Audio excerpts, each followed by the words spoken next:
Welcome to our reading for Tuesday from N.T. Wright's Advent for Everyone in Matthew. It's good to see you today.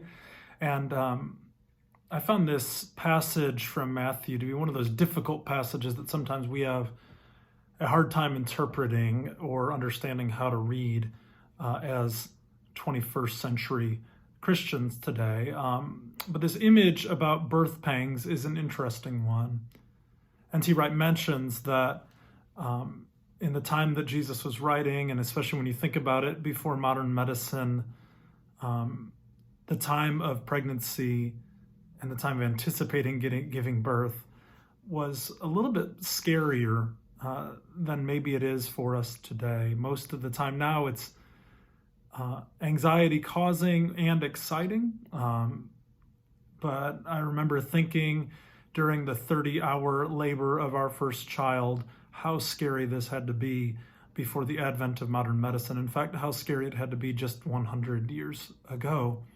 And so that's a theme that seems to carry through, is that this coming of God's kingdom involves the unknown of a pregnancy. It also involves the terrifying aspect of a pregnancy. In fact, Jesus seems to think that involved in God's future, there will be two things. One will be his own destruction and vindication through resurrection, but also will be the destruction of the temple. Jesus does foretell a lot about this destruction of the temple, and Wright is going to play with that and tell us about it throughout this study in Matthew. But Jesus connects the temple with his own body.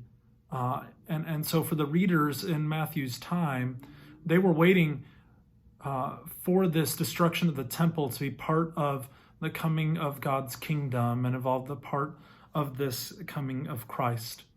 So what are we called to do? What are we called to do today in this time?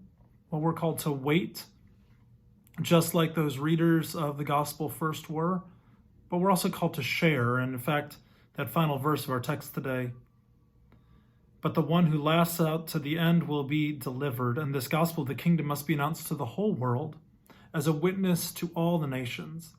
Then the end will come. So we wait and we share, living out the good news of God's kingdom every day. God bless you on this Tuesday.